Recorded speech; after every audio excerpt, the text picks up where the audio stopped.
like to call the meeting to order and ask that roll be called, please. Blue. Here. Bozeman. Here. Dawn. Disharu. Here. Holzhauser. Here. Humbles. Here. Reed. Here. Samhain.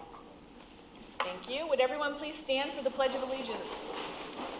I pledge allegiance to the flag of the United States of America and to the republic for which it stands, one nation, under God, indivisible, with liberty and justice for all. Thank you. At this time, the board will move on to the public participation portion of the meeting, and Dr. Dearman will begin with the superintendent's report. Very good. If I could have Christy Pabone, Tammy Browning, Kaylin Trelickus, Cheryl Wooden, Stacy Delinsky, and Cindy James come forward, I would appreciate it.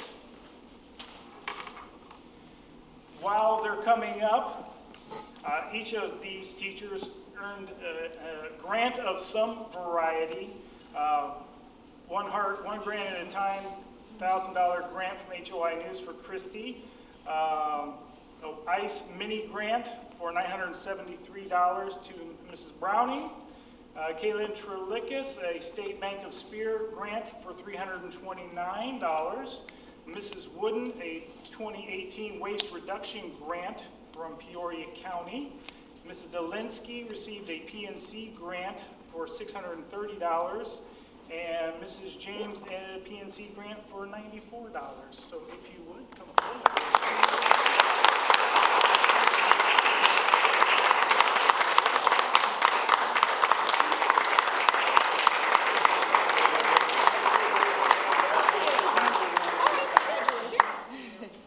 Congratulations. Good job. Thank you. Thanks. Congratulations. Congratulations. Congratulations. Thanks. Congratulations. Thank you.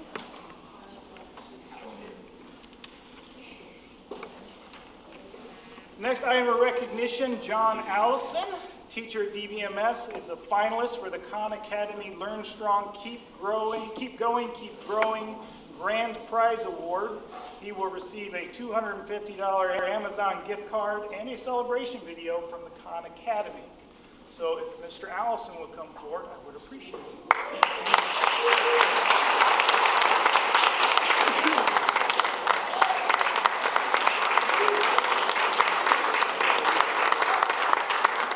I'm just messing. I'm keeping this one. I couldn't let it go. And last but not least, Mandy Ellis, principal at DGS, is being recognized for receiving the following: the Herman Grave Award for the CIB region, which is one of the highest awards they can give. She also has attained Google Level 2 certification and is a published author of the book Lead with Literacy, A Pirate's Leader's Guide to Developing a Culture of Readers. Congratulations, Mrs.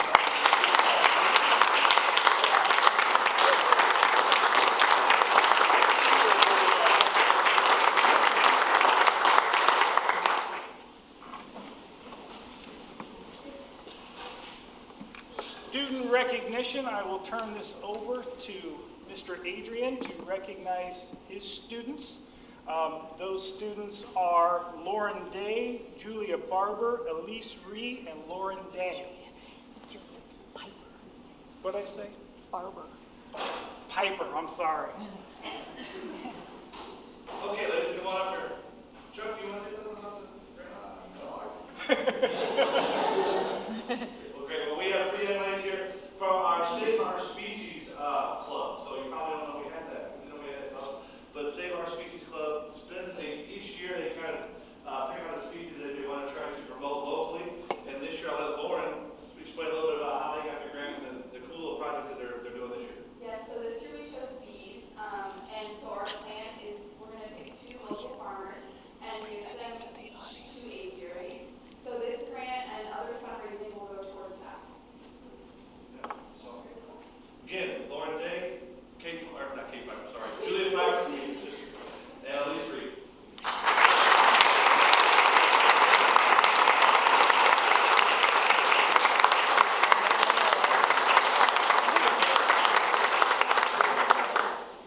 They do sell necklaces. If you want a little honeycomb necklace, they have those for sale to.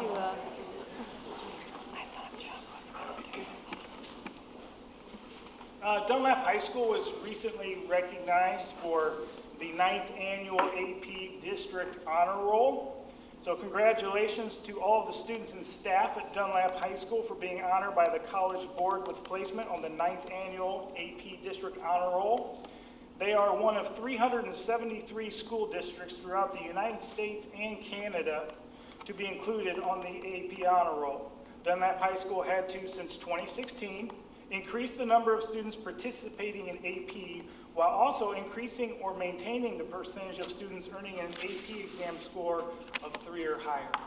So out of about 38,000 potential districts in the United States and Canada, we were one of 373 schools to get that. So that's a pretty significant accomplishment. That's worth and one of the only Central Illinois schools on the world.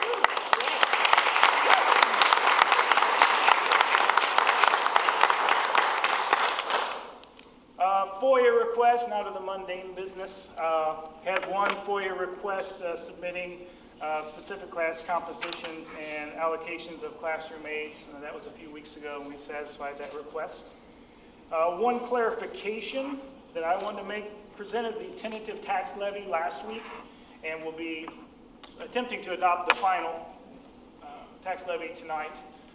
In my presentation last week, I made a comment that what it would mean to the taxpayer. It's roughly $24 per $100,000 of EAV that they will save by us lowering our tax rate.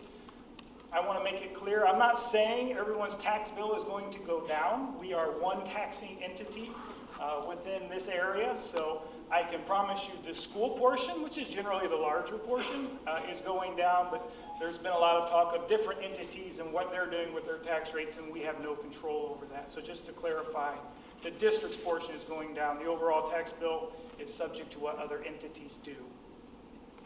The 2019-20 school calendar is not yet available to be published. There's been some change in legislation as far as what constitutes a school day. There's a spring, January legislative session that's scheduled. There's been some talk of some different bills that may come through at that time to change that. It's not even available to do in Iowa's yet. So if people are wondering what is the schedule like for next year, when do we start, where do we end, corresponding dates is going to be very, very close to that. So similar dates. So if you're wondering and need some information, that's where we're at. Hopefully, by the end of January, we'll have something concrete that we can move forward with. So I'm just kind of waiting to see what comes out of that and if there's changes, because that will affect how we construct the calendar. Other items of business. This is just informational as far as I'm putting together a spreadsheet. I think Teresa may have requested this early on when I started back in July or August. Just a comparison of student fees across, and we're using conference schools. We like to compete against them athletically, academically. I want to see where we stack up in fees. It's always good to look, see what others are charging and where we fall in that area. So that will be coming.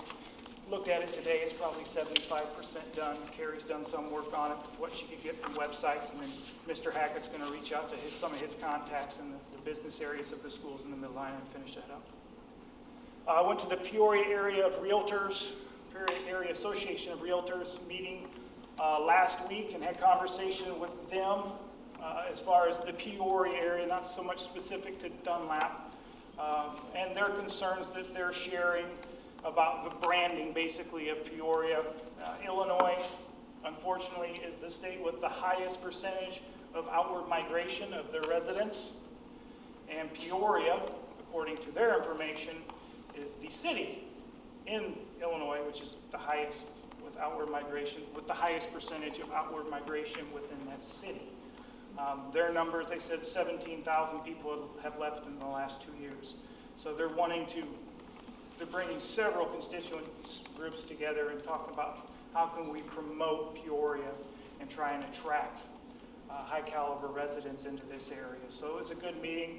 My question specific to our area is, what are they seeing as realtors as far as the market goes? Because as I presented with our tax levy, we have seen a slight drop in EAV, 3.5% But then when you put in the new construction, I think it was 3.06% drop in EAV. Not as bad as what I heard rumors going around speculating. It could be as much as 20%, but still a negative trend, and that's concerning when your revenues are declining. They indicated to me they thought it had probably hit bottom and maybe had seen slight articulation up, so that is good news. And the big problem that they're seeing is there's just not a lot of buyers right now for those homes that are valued at $750,000 or more. And that's one of the problems that's holding this area back a little bit from their perspective. I also have an ESSA update, but I will defer to Mr. Holmes to talk about that and what they've been doing in regards to that. So Mr. Holmes, if you would speak to that, please. Yeah, Delnap Grade School, Ridgeview, Delnap Valley has had an opportunity to bring our IoT teams together. We had two planned. Unfortunately, one was... Don, you probably can't hear him. Not too well. I'll have him move up. Yeah, up there. Thank you. Yeah, just come up here. Delnap Grade School and Ridgeview and Delnap Valley had a chance to bring our ILT teams together. We had two planned. One was canceled due to snow. It was that first Monday after Thanksgiving that was canceled.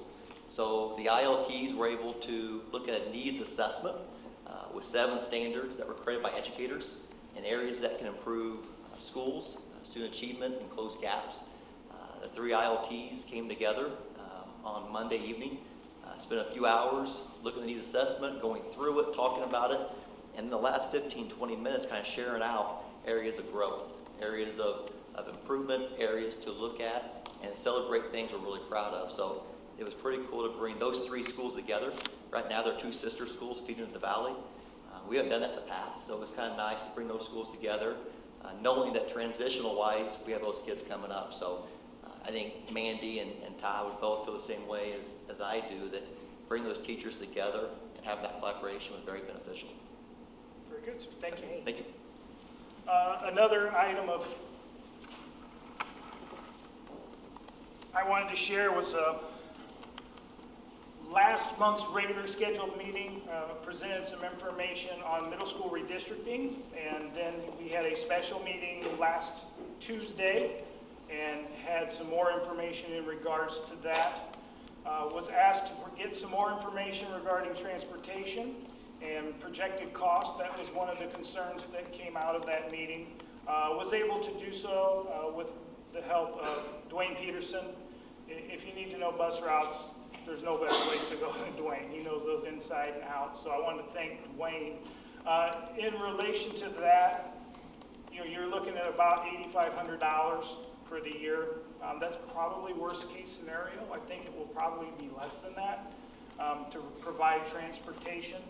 So, the goals were very clear. We wanted balanced enrollments. We can still do that. And least disruption as possible through the parent surveys was also very strong, as well as the grandfathering provision. So nothing has really changed since that meeting, other than the fact after gathering that data and crunching the numbers and doing a cost-benefit analysis, I think it would be beneficial at this point to do the grandfathering for those current 7th grade students and their siblings for 1 year to ease that transition at a cost of $8,500. And there'll be more information in regards to that. But if people were here to ask questions when we get to public participation, I thought maybe I could share that now to maybe answer some of those questions before they were even asked. So I wanted to share that. And my last item, we did have the football field tested by ATG for a GMAX test is what they call it. Our football field was one of the first in this area to go with the synthetic grass. It's coming back very well. It came in at 119, which is a number that's very good. A natural field, depending on where you go, soils are different, runs anywhere from 120 to 180. It just depends. If it's muddy, it's going to obviously be 60 to 80, somewhere in that range. So soils differ, but it's holding up very well as far as the absorption part of it. Now, it is showing its age a little bit, and some of the fibers are getting thin in places, but the overall structure of the field is holding up very well. And there's a whole process that they go through. ATG Sports did it for us. Chuck Nagel, who's a retired superintendent out of East Peoria, is now a consultant with them. Damon knows him well. They did it for us at no charge, so it was just good information. I was curious how our field was holding up, and so far it's holding up pretty good. So I think we can get a couple more years out of it. That's all I have at this point. Okay, thank you. At this time, we'll move on to public comments. Is there anyone who wishes to address the board? Okay, no. Did you sign up? Okay. Seeing no one, that will conclude the public participation portion of the meeting, and we'll now move on to the information discussion items. The school activity account reports are included in the board packet. Are there any questions? Information regarding the high school random drug testing for the month of November is available in the packet. Are there any questions? Information regarding the Dunlap Balance Scorecard is in the packet. Are there any questions or comments? I have a question. And Heather, do you put this together? Some of it, mainly, goal 1, 3, and 4 we work on. Goal 2 is more facilities budget oriented. Because I'm looking at 2018-19, and I believe anything that's bolded is actual data, correct? Correct. So I only saw like one maybe item in there, maybe 2, is that correct? The 18, correct, because that'll be updated with the data from 18, 19, that's June and November. So we're always a year behind. So you would be looking at account 17, 18. Last time this was presented in July, there was the italics in that 17, 18 column. So now everything in 17, 18 is bold with targets in 18, 19 that are italicized that need to be updated as well. Were any of the 18, 19 targets going to be updated? Yep, that's what. And the actual target, not the actual. Yes, because we're looking at when the data came in, then we'll need to update the targets for it. Okay. And then carry those out past 18, 19 as well. The balance scorecard was strategic plan was redone. Back now it would have been 3 years ago. We set 2 to 3 years of targets, so now we need to go back, adjust the 18, 19 targets, and set targets for 19, 20, and Okay, 21. perfect. Some of the targets are less than previous year. Correct. Okay. Of what actually came, yep, because those were set prior to that actual data. Okay, perfect. Thank you. Good question. And I did have a question on the goal 4, stakeholder satisfaction survey. You know, a lot of those criteria in goal number 4. Yeah, increase the effectiveness. Hang on, go down there. It seems to me some of this information, shoot through here, foster partnerships to benefit the overall development of the school community. The numbers that came in for 17, 18, what was that based on? It was from the CSCI survey that we did. We actually just completed it this last October, so it would have been done last October. That's where those numbers are from. Okay, so did we see that, the results of that survey as a board? Go back and check. I believe so, but I'm not positive. Okay, I was just, yeah. Reviewing those. How was the participation rate this year? I don't know off the top of my head. Okay. I can look it up and No, it's get okay. that out to the board. I just don't know off the top of my head. Because each building is different. Right. I actually just emailed them today. Got our results Okay. yet from this fall that I wanted to know. We had some principals asking. I said, let me check and see, but I haven't heard back from her It yet. was so long, I just worried about the second year participation rates. And I was going to ask where there are indications that numbers have dropped when the goal is to have them increase. How is that addressed? So like instructional leadership, or if, you know, some numbers come down, and not just a few percents, but if it's like 10% or more, how does a building address that, or the district? Well, there's several different ways. I mean, ILT is certainly a good example of that. We have our admin team meetings, we can address it that way. As far as the student scores, you know, it is possible that they could go down, and the targets could lower as well, because it's based on cohort data. And the best example I can give of this is our high school girls cross-country team. You know, last year, or I'll use high school football, that's probably a better example, sorry, Katie. High school football the year before, you know, was second in state, and this year they made it to the second round. If you're not using cohort data, you're just looking at the end results, it must be a problem with the coach because they didn't get as far, or they didn't do as well. well, has different personnel than what he had that year before, and I think anybody that watched football this year would say I think it was a successful season, and he probably got the most out of those boys' talent that he could.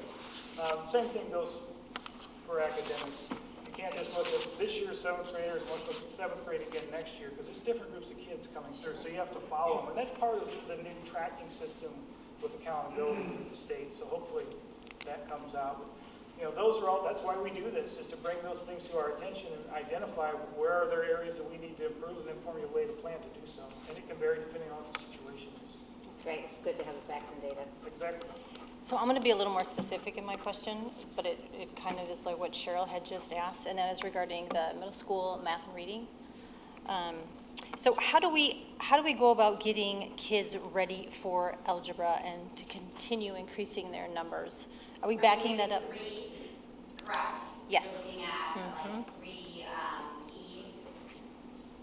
students demonstrate success in advanced math algebra 1, or are you looking at the number? I'm looking at the number. Participating? Yes. Yep, so we actually have a committee meeting right now on our enrichment qualification processes for middle school. We'll be bringing you information on that in January and what we're looking at for that. But a part of that has been taking a look at our math. That committee is taking a look at what we've been doing with math, what we're doing to make sure we're building and providing success for those students to get to that level. The other thing I know I have shared before, our regular 8th grade math is very algebra heavy. While they don't get the credit for algebra, and speaking with those teachers and taking a look at their standards and scope and sequence, there is a lot of algebra within that regular 8th grade math course as well. So it's not necessarily for the high school credit, but they are getting a lot of those concepts that are preparing them well for high school. But So go ahead. That doesn't, because it's not a high school class, then we don't get the credit for it on our Illinois report card? Correct, no, you don't. That is So correct. you Yeah, just it have to has have, be the high school. it has to be the high school? Yes. Okay. So you're saying we're taking a look at the 8th graders in algebra and how to better prepare those children or those students for bringing that to 7th grade and then the 6th grade. So straight across the board, we're beefing it up a little across for those who are able and ready. Yes. Okay. And then same thing for Power Lit. You have a 100%, that's the future target rate, but there's a high success rate in that Power Lit course, so that tells me that students are ready, maybe perhaps even in 6th grade. Have you considered, or 7th grade, is there Power Lit in 7th grade, or is There that? is. It So they starts did in that. 6th grade, actually. And then are we beefing that up in 5th grade to grow those numbers, and then in 4th grade to grow those numbers? We can always take a look at that. That isn't something that we've currently done, but that enrichment process has been taking a look at what we can qualify those students and making sure that they are going to be successful. I mean, for those kids who are ready and able and who, the quick learners, those who catch on, we just need to sometimes get out of their way and, let them. Absolutely. Make sure we're down. Yeah. Okay, thanks. Part of that too, our K-5 teachers have all been, they redid this last year, for this year, their scope and sequence. And this year they've been writing common assessments to make sure that they can really have a good pulse on where those students are and making sure that they're meeting their needs. So I could see some of that coming up in that work as well. Good. Thanks. Any other questions for Heather? Yes, I had one question for Heather. Okay. Yeah, and I know you've spoken, we've heard some about this, so I've heard some of the answers may have been already given, but as far as the 8th grade math score, when it says there historical trends, in 2014, 15, it was 60%, then up to 70%, and this may have been what Cheryl, I think, who asked the question was asking about when the numbers go down. And I understand Dr. Dearman's response about, different cohorts, different groups of students may yield different results. But I guess my concern is from 2015-16 at 70% to 2018-19 to be targeted at 58%. That's a pretty big swing at 12%. I can see maybe Right here. 2 to 5, but with 12, I just want to know, Heather, and I don't want to catch you off guard here, we can talk later, but just with that much of a swing, what are we doing as far as preventative or as far as helping to make sure that the students are prepared for that 8th grade math so that it isn't that big of a jump? And I'm sorry, Dawn, I didn't catch, which indicator are you on? I think she's on 3C. Either 3C or Or is it 3E? 1B. I think she's on 3C. 3C? Actually, I'm looking at 1B. 1B. Oh. The PARC test, Heather. It's probably a different cohort. That would be because it was a different Cohort. cohort for those students. Different group of children. Right. Yeah, So that the would be goal done because changes the cohort depending- of the students and the tracking of the numbers through. I have all of those numbers fleshed out on a chart that shows and it tracks them, so I can pull that up and share that with the board so that you guys can see where it goes through if you'd like me to. So you're saying the 58% is appropriate because the year before their performance was at a certain level? Right, and then that's something when we sit down to reevaluate the targets, we'll take a look at that cohort data again and see, does it need to be increased? Does it need to be decreased depending upon where they performed those years before? Of course, we always want to be increasing, but taking a look at that target. And this is so different than the way we did it before, so that I think that's why people seem to be so curious as why the scores dropped so much from one year to the next, that we used to track the. Did that answer your question, Dawn? Yeah, that helps. I just want to make sure if there's anything that we need to, these charts help us to obviously notice if there's a downward trend. If there's anything as a district, additional resources or whatever we can do to make sure that our students are staying at that higher level. That's what we just want to know that ahead of time and put those resources in place and try to make sure that we are, regardless of, what group of kids it is, we want to try to, make sure that they're achieving at the best, as best as possible. So that's the only thing I was wondering. So thank you, Heather. Absolutely. Okay, any other questions? No. Okay, thank you, Heather. Mr. Adrian will present information regarding student discipline and interventions at Dunlap High School. Okay, so let's see if I can find this tab here. All right, so this information is prompted from conversations in executive session last month. They were inquiring about the increased number of suspensions. You had a feeling, you had a sense, you had the anecdotals that there was an increase, and the data is going to show that there's a significant increase. So this is my 27th year working in a high school. The last 13 as principal.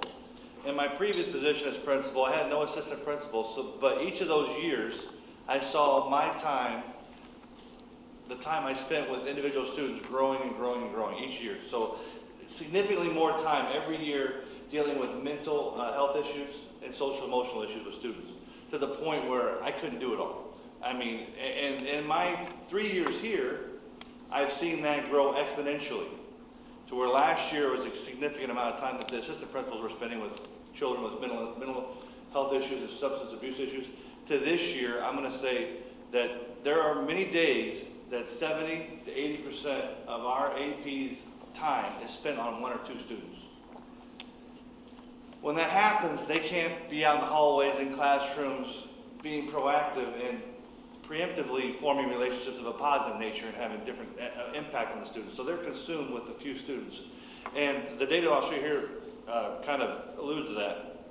If you look on the far left, the number of suspensions through the month of November, on the far right of that graph is the suspensions from 2016, and then in the middle is the suspensions from 2017 through November, and this year through November there goes from 14 last year at this time to 39 so far. So you're going to see a handful more of the same type of suspensions in your executive session minutes today. So that's obviously a very dramatic increase. And I mean, again, you guys sense that anecdotally, and so did I when I'm sitting in my office and I see these office doors with the same kids all day, every day, and they're trying to get them help. They just don't have a place to go for them, a resource. My frustration in that role was I've already exhausted all the tools in my bag or the tricks of the trade that I can give them advice. I need someone more qualified, and that's where our assistants have been. That's where our guidance counselors have been. Our guidance counselors are more academic advisors. That's the role we want them to fill. That's the role, the board, I understand, wants them to be more proactively guide students that way. But we've tried to get them involved in this process too. But it's been very time consuming. And quite frankly, they don't have the abilities to serve these students. So as you can see from the data, your instincts were not incorrect. They were actually right on. So the roots of disruptive and unsafe behavior and mental health, we know that. Nationally, increase in teen anxiety and depression over the last 10 years has been exponential again. Teen suicide is up 70% since 2008 in teen suicide. That's the second leading cause of teenagers today, is suicide. So factors, social media, you all understand that? You understand that the phones, the social media has a different pressure than what we had when we were growing up. And we talk about all the time. When we had disagreement at school, we were upset, we came home, we played outside a little bit, we had dinner with our family, we forgot about it. Our students cannot escape from that anymore. The social media and the pressure to be on that, to have a social media presence for our students is extremely important. It's a true fact. And then obviously academic and personal stress they put upon each other, and trauma. Many of our students have been traumatized, whether that's been incidents with sexual abuse, with abusive parents to each other. They've witnessed drug exchanges. They've witnessed drug use. That's all traumatic for young children, as you can imagine. Locally, just this school year so far, we've had 14 suicide evaluations. To the point where we've had to call in help to have these students assessed for suicide threat. We've had 8 hospitalizations due to mental health issues. And we've had a significant increase of our time and resources devoted to this. I wanted to mention that of those 39 suspensions we had prior, a third of those are from 2 students. So we're spending a significantly larger portion of our time on fewer students, but it still impacts the entire school climate. The roots, again, of disruptive and unsafe behavior are substance abuse. If you look, and you've seen a lot of these with the vaping and the juuling, you've seen those suspensions. Look at the increase from last year to this year nationally. It's almost doubled. So significant increase in those factors. And obviously that's a real health concern. It's a pathway type of behavior. It's one that you can't do in the school, and it's resulting in these types of suspensions. We have one student that has 4 infractions of that, 2 in the same day, here and then on the bus ride home. So it's problematic. It's not unique to us or here at Dunlap. 75% increase in use of e-cigarettes amongst high school schoolers reported in 2018 compared to 2017. 25% of teens on this Monitoring the Future survey report to using marijuana. The issue with that is the percentage of the perception of risk. They don't perceive it as a risk anymore. The more it's legalized, the less the perception that it's dangerous. So you can see where 17.1% of the population thought it was a risky behavior. Now it's gone down to 14%. So the apathy's there for these illegal substances and behaviors. What have we done here at DHS? We've exhausted our resources, quite honestly. Chris Schaffner, we've had come in, talk to our ILT, talk to students. We get him 4 hours a month. That's not nearly enough. We've had the Holt Center, they're a very good resource, but again, they're stretched very thin. Extensive time meeting with counselors, part-time social worker, and the administration. They're always meeting. Today, the 2 assistant principals, the school psychologist, the social worker, a counselor, spending the entire day working on social emotional learning appointments with parents and students. The entire day was spent for that. Education for teachers and students. We've been trying to educate our teachers. We've got some speakers lined up for next semester to come talk to our students specifically. Eagle Education, our alternative education program. We saw a significant drop in discipline when we formed that program. And just to highlight that a little bit, remember that first semester we had a goal of 90 half credits recovered, and we got 110. So we raised it last spring to 120. We got 130. Well, this fall we're already at 165. Wow. So that program is working. So, and those students are out of they're not really causing us any problems. That's not the students. So take that into consideration. We've removed that, and our suspensions are still going up because of the substances and the mental health issues. And we're exploring all the local resources we can. What others are doing in the area? I know you always ask that question. It's a fair question, and there are some things they're doing. If you look here, East Peoria, they have a clinical mental health counselor. They share that. They don't share that, but they got that from Tazwood Center for Wellness. Started early October. That person is fully booked. So East Peoria has 900 students roughly, and that person's caseload is entirely booked for the week. She sees students on a 45-minute basis, once a week, and she's got more than she can handle right now. In fact, Megan talked to her last week, and there could be another one of her there.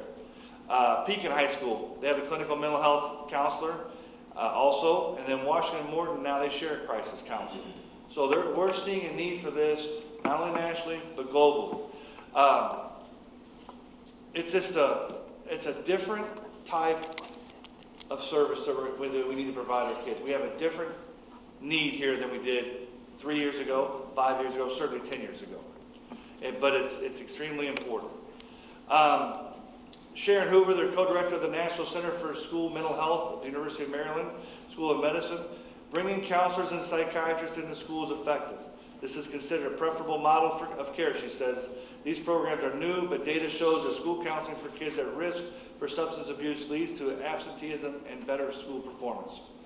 So I can just tell you from personal experience and from working with the 2 assistant principals I have on, they love kids. They do everything they can to help kids. It's extremely frustrating and disheartening when we can't give them what they really need. And that's counselors. My 2 assistants have been in the hospitals this year with kids, making sure they get there, following parents to the hospital, making sure the parent checks them in, because we don't always get that support at home. So if we're not there doing it, it's not happening for them. And we're administrators. We have a little bit of counseling, we have counseling experience, but we're not capable to give the students the help that they need. And I don't see it getting any better in the near future unless we do something to act on that. And then, our needs, what we've talked about here, we need to hire a full-time social worker for just DHS. Right now, you're aware that you increased or granted an overload for our social worker, and that really works to cover the required minutes in an IEP. She's seen the students with an IEP who have that built in. The students we're talking about, these 50 or 60, don't have IEPs. They don't have the mandated requirements in there. We know they need them. So that person would be consumed almost entirely with our students on their IEP caseload.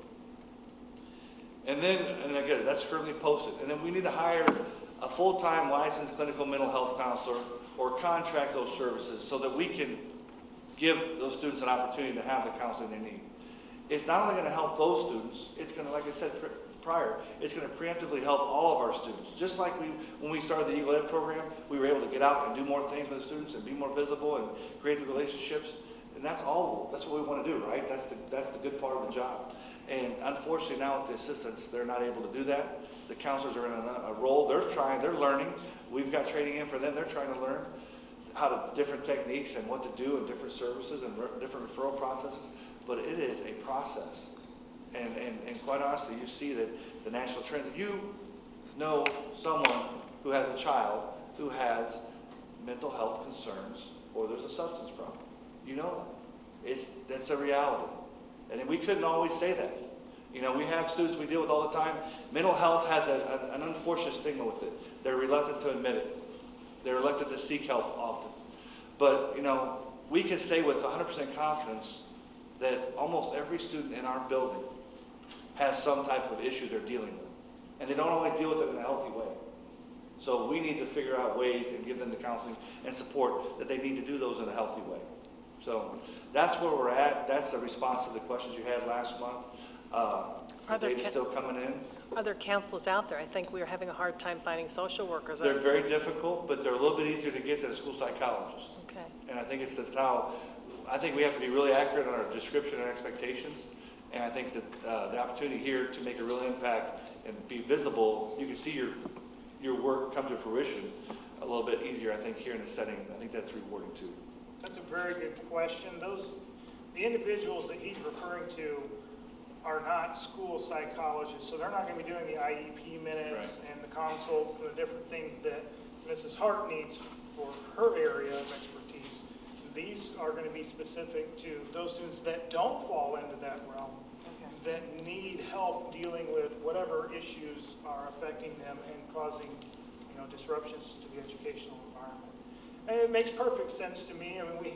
That vaping industry, I've heard several different numbers, but I think one of the lower ones was $2.8 billion last year. They're being investigated right now for how they're marketing their product specifically to children.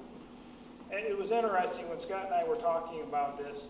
Unsolicited, I was at a meeting with another district employee, not our district, an area district, and unsolicited said, hey, we've seen a huge increase in marijuana use and vaping, and then they also mentioned another drug issue they're having that fortunately we're not seeing here. But, I mean, it's across the board. It is a societal problem that's manifesting itself within the schools, and it's eating an exorbitant amount of time, especially for David and Megan. Well, thank you for bringing this forward. I was sold on the position before you even gave it, and I don't think anyone can even, we can't disagree with you. And the sooner that we can move on this and get something together, the better, so we don't have to wait much longer before we have people in place. I know there is a shortage of, mental health professionals. They're very competitive right now. Yeah, and so And we have a lot of local agencies that I believe we could contract with, similar to what some of the other schools have done. So we could move fairly quickly on this if given the directive to do so. sorry, Teresa. But did you have a question? Go ahead. Thank you so much for putting this together.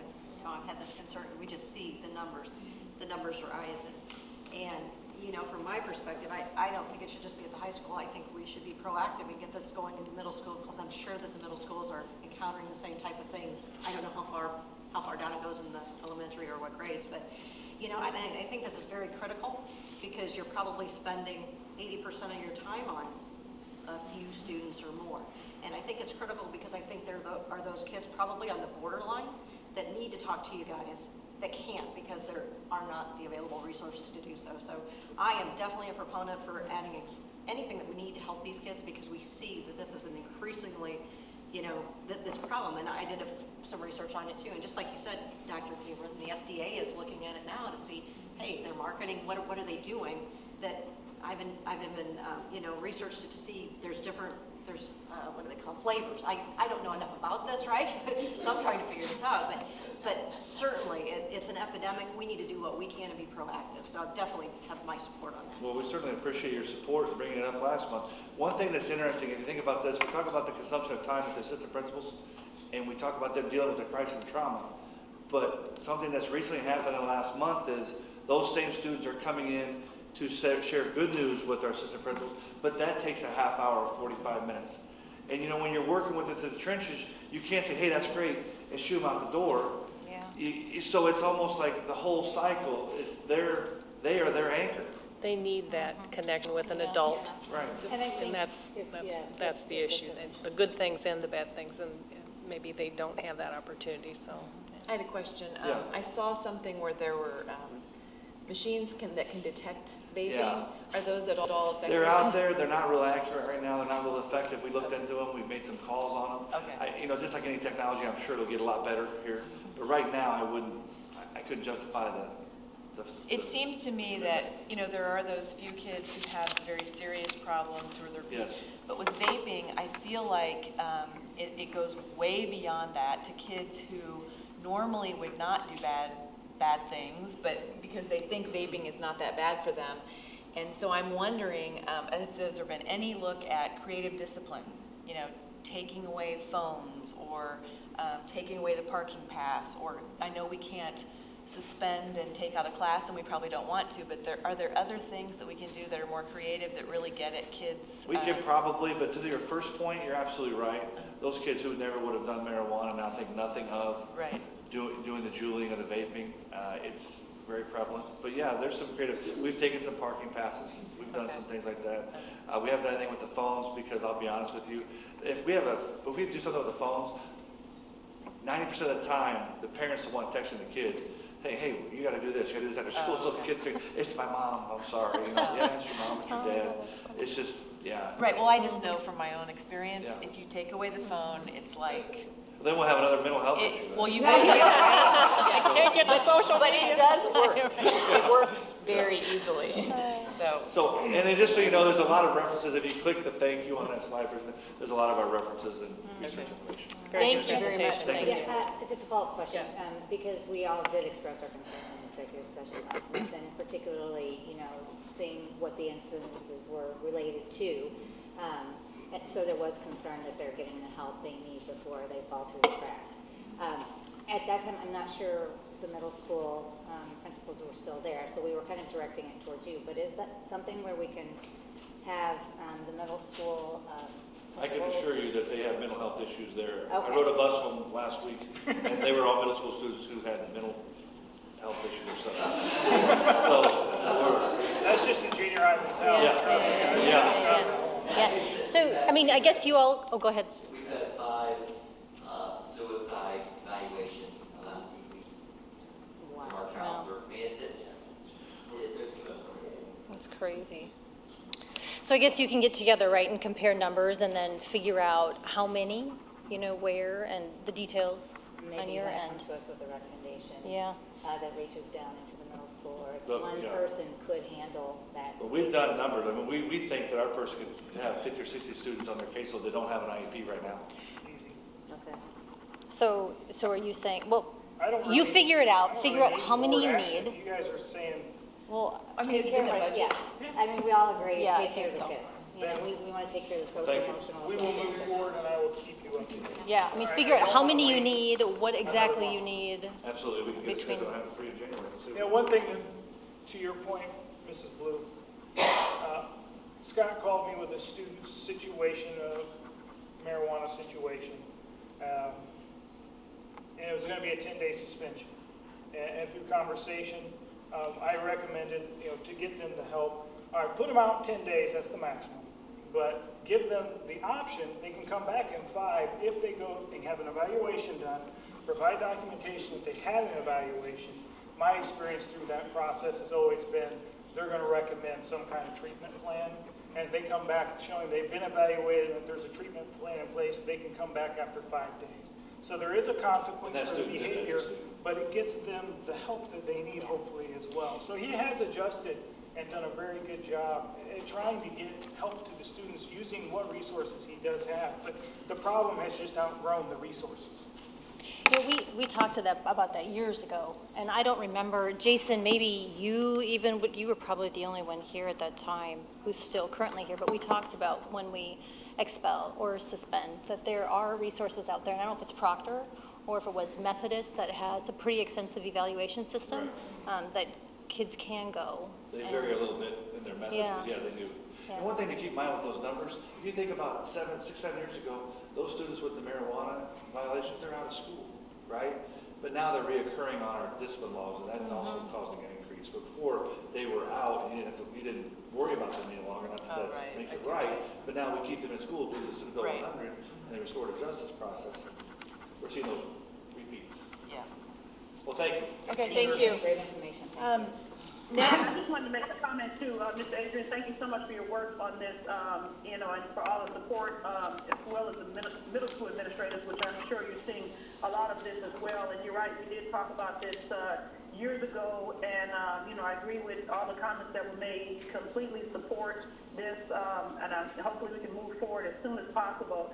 And I think it was Teresa maybe that made the comment about, you know, middle school being so important and just that we don't miss the boat and focus on the high school, but we also address the middle school, because that's where our students are coming from. We want to give help as much as possible, you know, as soon as possible to make a difference. And as far as discipline numbers, you're absolutely right. You know, a few years ago, those same violations would have got you an expulsion, so you wouldn't be in school. So we wouldn't have any way to monitor or help the students whatsoever. So I think with that, taking on that, the restorative, you know, part of it is helping the students as a whole is something that the district just has to do.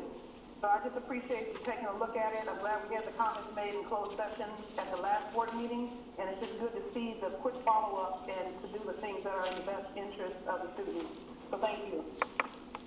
okay, next, Mrs. Hart will present information regarding staffing for occupational therapy, physical therapy, and adapted PE. Mrs. Hart? I shared with you guys a slide of information for our motor areas with OT, adaptive PE, our CODAs, our PTAs.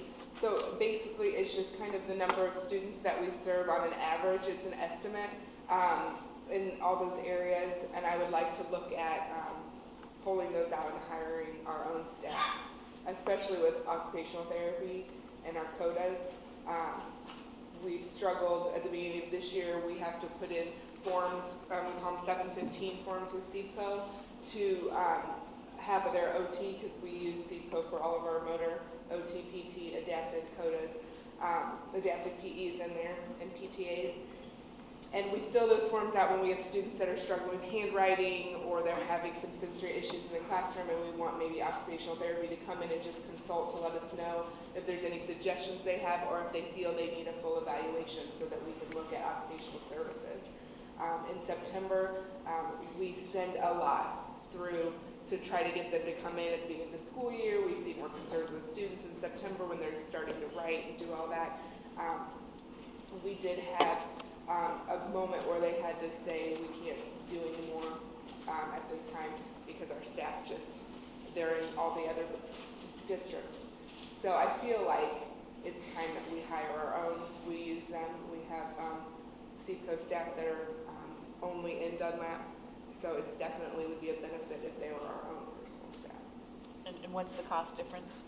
Really, when you look at it, it can kind of equal out, but it would be the fact that there are staff and we wouldn't have that. No, we can't see your students at this time because we're going to another district.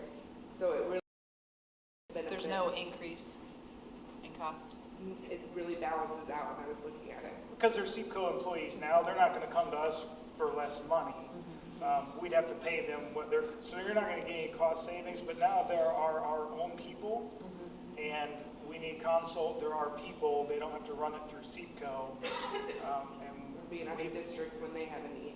and put on a wait list. So that's a fully burdened rate versus what their rate is, right? Our fully burdened rate is how you compare it. Pretty much, but it would also, I would really need to look at some of the other costs that are in there that are in the CEPCO bill. I think the other benefit would be also that you don't often know which person you're going to have every year when you're going with an organization like CEPCO. So you would have some continuity with that person being the same person from year to year. We've had a lot of switch ups with some of the staff. So even if the cost is a little bit more, it's just beneficial to us, right? It would be low cost and high impact on our hand, kind of like the busing More situation. service. Yeah, right. And I feel like, and I don't know, it's kind of a new discussion this year, but the IDEA, we will be having some more money coming back to us with that, so, Quite a bit. yes. Great. So we'll be able to cover that. Are all of the areas that you're addressing, are they all necessary to be full one FTE? OT would be full one FTE. PT, CEPA has one physical therapist. That's it. So I feel like we use it about, I think Laura did mention it was about 28%, 0.28 that we get the PT, but we also have a PTA. So I feel like if we just had a physical therapist, they could cover a lot of that. And then it'd be full-time. And evaluate it down the road if we needed a PTA. But CODAs and PTA are a lot less. So, Okay, any other questions? Okay, thank you. Information regarding the CEPCO hiring surveys included in the board packet. Are there any questions?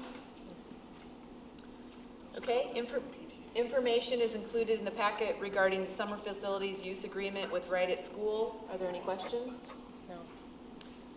Okay, pursuant to the Illinois School Code 5 ILCS 120-2.06, the Board of Education met on November 17th, 2018 in closed session to conduct a semi-annual review of closed session meeting minutes that have not been released for public inspection. The board determined that the need for confidentiality still exists as to all remaining closed meeting minutes to protect an individual's privacy or the district interests. Any questions or comments on that? Okay. This concludes the information discussion item segment of the meeting, and we'll now move on to the consent agenda. Are there any questions or discussion regarding items on the consent agenda? No. Okay, I ask for a motion to approve the consent agenda. I move to approve the consent agenda as presented. I'll second. It's been moved by Beth Reed, seconded by Abby Humbles. Is there any discussion? Roll call vote, please. Reed. Aye. Humbles. Aye. Blute. Aye. Bozeman. Bozeman? She said aye. Disharoon. Aye. Olshauser. Okay, motion carries. We will now move on to the action items. The bill list, treasurer's report, and district investment report are included in the board packet. Are there any questions? Could I have a motion, please, to approve payment of the bills? I'll make a motion to approve payment of the bills in the amount of, holy cow, let's see. $4,709,976.95 as presented. Second. It's been moved by Abby Humble, seconded by Teresa Holzhauser. Is there any discussion? Roll call vote, please. Humbles. Aye. Olshauser. Aye. Bozeman. Dawn? Aye. Disharum. Aye. Reed. Aye. Blue. Aye. Okay, motion carries. Information regarding the 2018 tax levy is included in the board packet. Are there any questions? Could I have a motion to approve the levy? I move to approve the 2018 tax levy as presented. Second. It's been moved by Teresa Holzhauser, seconded by Beth Ree. Is there any discussion? Roll call vote, please. Olshauser. Aye. Reed. Aye. Disharum. Aye. Humbles. Aye. Blue. Aye. Bozeman. Aye. Okay, motion carries. Information regarding the resolution to include cash payments related to health insurance as IMRF earnings is included in the packet. Are there any questions? Could I have a motion to approve the resolution? I move to approve Resolution 18-19.2 to include cash payments related to health insurance as IMRF earnings as presented. Is there a second? Second.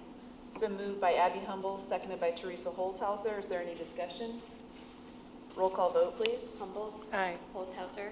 Reed. Aye. Blue. Aye. Bozeman. Dawn? Aye. Disharum. Aye. Motion carries. Information regarding consideration and action on a resolution abating the taxes to be levied for the year 2018 is included in the packet. Are there any questions? Could I have a motion to approve the resolution? I move to approve the consideration and action on a resolution abating the taxes heretofore levied for the year 2018 to pay debt service on the general obligation school bonds, alternate revenue source, Series 2018 of Community Unit, School District 323, Peoria County, Illinois, as presented. Is there a second? Second. It's been moved by Cheryl Booth, seconded by Teresa Holzhauser. Any discussion? Roll call vote, please. Blue. Aye. Olshauser. Humbles. Aye. Reed. Aye. Bozeman. Aye. Disharum. Aye. Motion carries. Information regarding redistricting of Dunlap Middle School and Dunlap Valley Middle School is included in the board packet. Are there any questions? Are we gonna, Dr. Dearman, I know you spoke earlier, but can you just briefly, again, just reiterate exactly what the situation is as far as what we're approving here? I would request that the board approve a motion to approve redistricting the middle schools with the Wilder Weight option, which was option A in the original presentation, being redistricted to Dunlap Valley Middle School for next year. With that, that would be those going into 6th, 7th, and 8th grade. However, those at DMS that wish to remain and finish, those 7th grade students, and finish their 8th grade year at DMS be allowed to do so, otherwise known as grandfathering, with transportation provided by the district for 1 year. Any questions? No, do we have two Okay, different? thank you very much, but can you please just speak to the siblings as well? Yes, if a student has a sibling, for example, if they have a 7th grade DMS student now and a 5th grade DMS, or will be a DMS student, if they want to keep that student with their sibling so they're not traveling to 2 locations, that will be allowed for next year, which is the 1920 school year. But then come 2021, all students will be required to go to the district or the school that their boundary dictates. And transportation cost is, the transportation is provided at the district cost, right? For 1 year. For 1 year. Yeah, for 1 year. The siblings can ride the bus as well, if that's what you're asking. Yes. Any other questions? Yes. No, I just wanted to say thank you very much, and I appreciate the administration. I know I talked to Heather at one point, and I talked to Dr. Dearman, and I know other board members have reached out as well. But thank you for taking the time to look into it rather than just going without it. I think it means a lot to some of the parents that we heard from, as well as just, us as a district doing what's in the best interest, again, of the students and providing that transportation. So I appreciate you putting the effort forth to make sure that that happens. You're welcome. Any other questions or comments? We should add transportation at the end of the, The motion includes all of the detail. does Yeah, it? I does. did not Says see that it. transportation will be provided. Oh, okay, right there. Okay. Is there a motion then to approve the redistricting? I move to approve the redistricting of students residing in the Wilder Way grade school attendance area to feed into Dunlap Valley Middle School effective with the start of the 2019-20 school year, inclusive of the grandfathering clause as follows. DMS rising 7th graders affected by the rezoning and their siblings have the option to attend DVMS or remain at DMS for the 2019-20 school year. If these students choose to remain at DMS for the 2019-20 school year, transportation will be provided by the district. Beginning with the 2021 school year, these students will be required to attend DVMS. All current 5th and 6th grade students who are not siblings of rising 7th grade students will be transferred to DVMS with the start of the 2019-20 school year as originally presented. Is there a second? Second. Okay, it's been moved by Beth Reed, seconded by Teresa Holzhauser. Is there any discussion? Roll call vote, please. Reed. Aye. Olshauser. Aye. Bluth. Aye. Bozeman. Aye. Disharum. Aye. Humboldt. Aye. Motion carries. Information regarding the bids for the DVMS retro commissioning is included in the board packet. Are there any questions? Could I have a motion to approve the retro commissioning? I move to approve the following bids as presented for the DVMS retro commissioning. Keith Engineering Design is contractor in the amount of $24,750. Tech Services in the amount of $20,000 for commissioning of existing building automation system, and Tech Services in the amount of $18,240 for balancing of the existing building automation system. Is there a second? Second. It's been moved by Teresa Holzhauser, seconded by Cheryl Bluth. Is there any discussion? Roll call vote, please. Olshauser. Aye. Bluth. Aye. Bozeman. Aye. Disharum. Aye. Humboldt. Aye. Reed. Aye. Motion carries. This concludes the action items portion of the meeting. The board will now move into closed session. Thank you all for attending. Could I have a motion?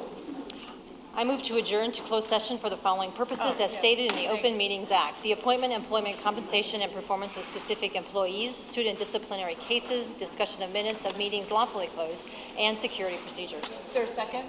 Second. It's been moved by Beth Reed, seconded by Cheryl Bluth. Any discussion? Roll call vote, please. Reed. Aye.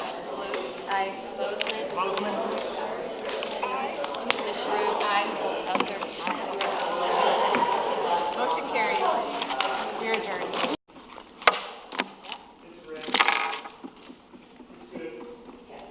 Okay. Are you ready to? Could I have a motion to approve the Human Resources consent agenda? I move to approve the Human Resources consent agenda for 2018-19 as presented.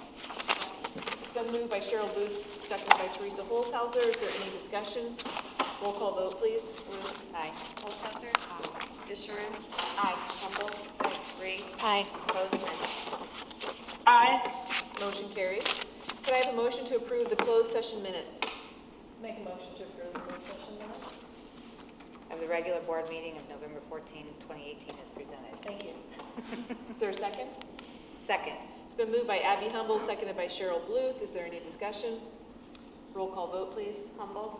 Aye. Bluth. Aye. Olshauser. Aye. Reed. Aye. Bozeman. Bozeman? Aye. Disharum. Aye. Motion carries. Is there a motion to adjourn? I move to adjourn. It's been moved by Cheryl Bluth, seconded by Teresa Holzhauser. Any discussion? Those in favor say aye. Aye. Aye.